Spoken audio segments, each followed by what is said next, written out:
Welcome, Dr. James Beckett, Sports Card Insights. Thanks, sponsors, Beckett Media, Beckett Grading, Beckett Authentication, ComC.com, Burbank Sports Cards, Mike's Stadium Sports Cards, Heritage Auctions, Huggins Scott Auctions, Topps, Upper Deck, and Panini. Mail day, mail week, mailbag, whatever you want to call it. A lot of podcasters talk about what they got in the mail and have reveals. A lot of that's on YouTube as well, where you can show the picture. I don't do that as much. I think this is the first time I've tried to think about what I've gotten in the last week or what I could have gotten and express that as a mailbag. Just some things that have happened and some things I've considered about the fun it is for opening up your mail or going to the mailbox and picking up something, then opening up the package and seeing what you got. Many times I hear content creators talking about expected packages, things they purchased on eBay or whatever, and they know what's coming. I have some things that come and I didn't even realize.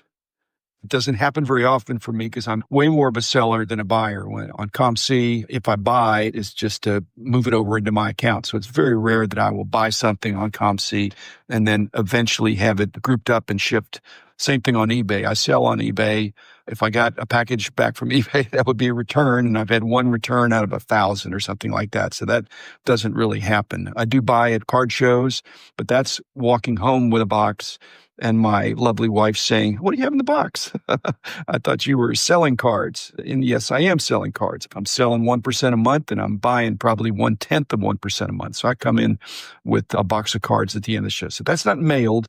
However, I did get mailed back from the National that John Keating dropped in the mail for me when we were up in Atlantic City a few years ago because I just couldn't fit it in my luggage. It was just one of those flat rate things where I just stuck it in there and said, "Could you mail it back to me?" Because this was on a Sunday afternoon, and he was kind enough to do that. And then, yes, I got to open it up a few days later and see what I got of cards that I'd picked up in the dollar boxes at Atlantic City. And that was fun. It's fun. I'm not denying it. And I miss that because it's not really the way I hobby. I also get a lot of joy. Some of those lots I won from Huggins Scott, larger lots where you look at the picture, you read the description, but you don't really know. And you've got to wait a week or two after the auction. And when I get back, that's a treat. That hasn't happened recently. I haven't won anything recently. Used to go to estate sales, again, not mailing them to me, but you're picking it out and you're bringing it home and adding to my stash. Not trying to count emails or other kinds of my pod page website or YouTube comments, things like that. I'm talking about really the aspect of getting something in the mail, generally that's like a card or a collectible. Before I get to that, speaking of emails and contacts, is that I did get some gentle encouragement to clarify why I do tributes to some celebrities and not others. In particular, Robert Redford, but that also could go for D.D. Lewis, the Cowboy linebacker, Eddie Jacquemin, and Bernie Parent, the goalies. I don't do tributes unless I think I can really add something to it or there's a real hobby connection there. So nothing against any of those celebrities and great players, just not going to do them all. Okay, having said that, the tribute I did to my friend Bill Kreischer a week ago or so, I got a package in the mail that I had no idea what it was. And I opened it up and it was from my friend Phil Pierce, who's the consummate University of Oklahoma City collector. And I mentioned that I didn't have any Bill Kreischer autograph card. He sent me a slabbed Bill Kreischer authentic hand-signed autograph card slabbed up. And I just want to thank you, Phil. So that's what made me think about this episode. I said that it is so rare that I get something. And he called it a random act of kindness, but it's not really very random, Phil. It's very thoughtful. Thank you very much. So this episode is dedicated to you. Also, last week, I got a copy of the Beckett Baseball Card Monthly #1. I actually got a signature page for one of the annual books. The guy just sent me a page and said, "Could you autograph, this is the cover page or page 3 or something where my name is on it."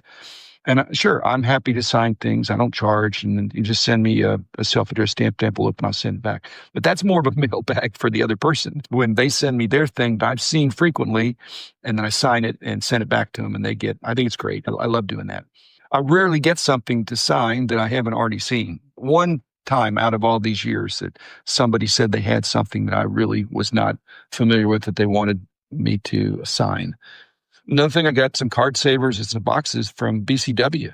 They're not one of my sponsors, but I've been using them. I used to use Ultra Pro back a long time ago when they had, I think, different ownership.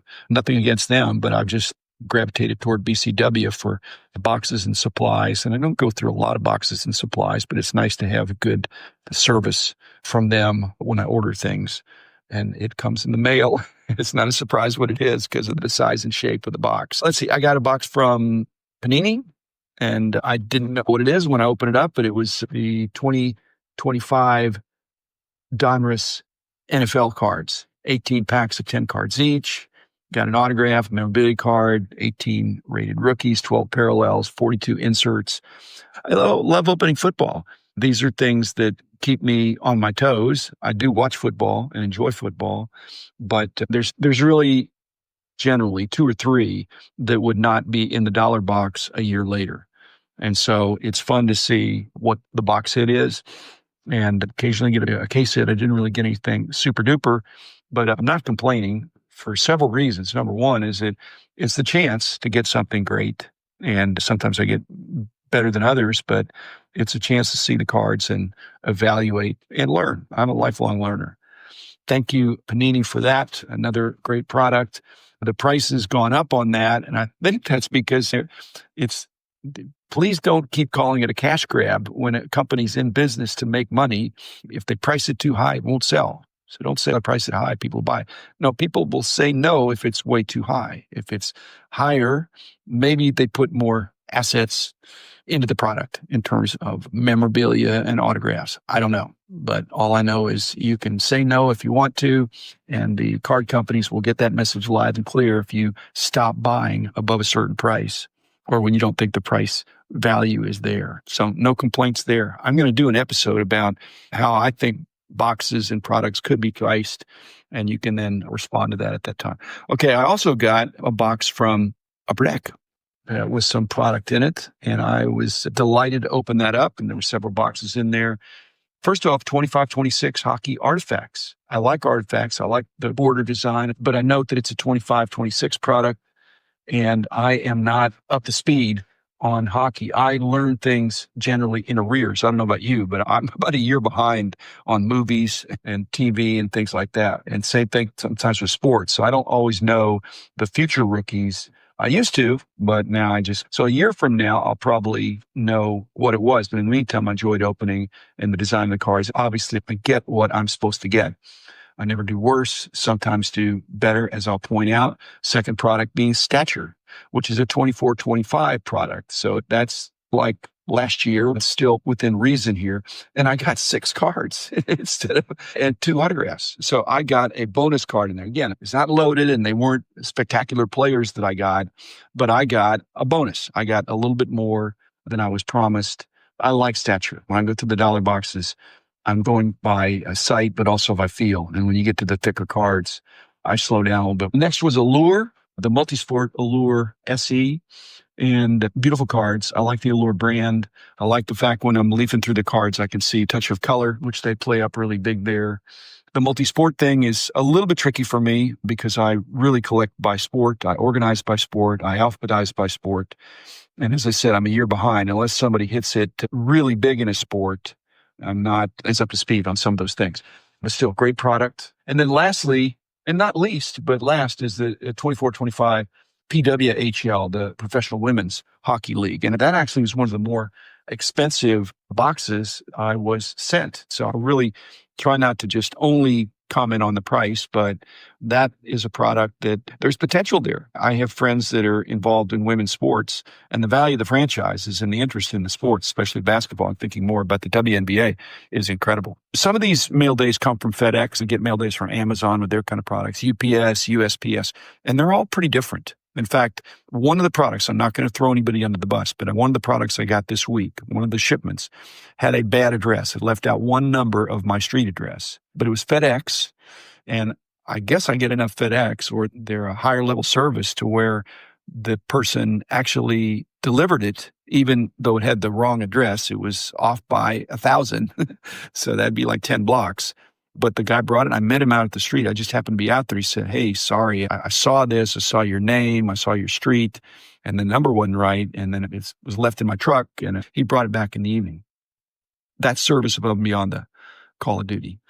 Okay, some strategy things here, just in the way I look at some of these products. There's a book, Now Discover Your Strengths, and a management philosophy of just stay in your lane, don't work on your weaknesses, work on your strengths. But you never know. Some of the things that are not strengths could be latent strengths if you worked on them. But a lot of times they say, just go to your strengths. That's probably what you enjoy the most and all that. Given that I'm a year behind, as I said, on TV and movies and even cards and the latest rookies, because I'm waiting to see if it's going to get hot or if it's hot, because not always when a movie comes out, sometimes you know it's going to be big, but if not, I'm just going to wait. And if a lot of people talk about it, I'll get it. That's the same thing with cards. So how about this as a strategy that if you're thinking about what to buy or what to collect, don't compete with people like me. And what do I mean by that? Because I'm an individual person, but I have a lot of knowledge, past knowledge for sure. I'm semi-retired now, so I have time.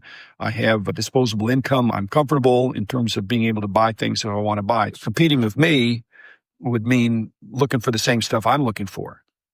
Instead, why don't you think about going after things I don't know very much about?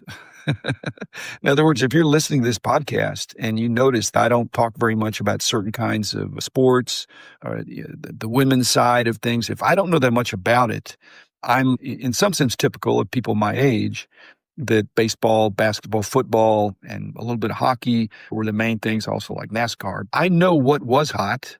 I can figure out what is hot as it unfolds, but I'm like anybody else of trying to figure out what will be hot. It's like the arrows in the magazine. It was past tense. And the arrow meant that it went down or went up, and not that it is going up or going down.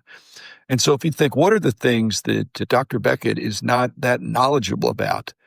Maybe those would be things for you to go after because they could be more volatile. And I'm speaking in terms of women's hockey, women's basketball. I'm going to be a year behind on that. And other people are going to be a year behind. So if you jump out there and say, I'm going to research this, I'm going to get the new knowledge, the knowledge that wasn't known because it didn't exist, I'm going to really be tracking with that. And therefore, I'm going to be able to opportunistically buy things, getting a good deal.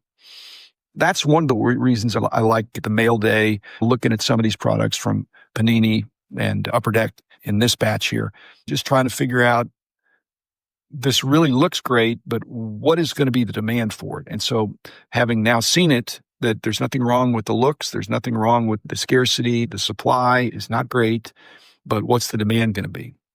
And tracking with that is a lot of fun. I had some years when I was running the company and not really seeing the cards or touching the cards as much. There's something about tangibly opening a box or tangibly going to a show and touching cards to get a sense of what's out there. I've also said, I want to buy what's not for sale. And that also is the way I look at the dollar box. I want to buy things in the dollar box that I don't think belong there. It's some in-between price that it's hard to figure out where it would go, how to market it. And I'm just patient. At any rate, I love the hobby. And there's some weeks that go by where I don't get anything in the mail. And I'm quite okay with that because I've got my hands full with more cards that I need to be disposing of appropriately, finding new homes for my precious. So anyway, thanks everybody. And I will be back again in a couple days with another episode. The man in the house of cards is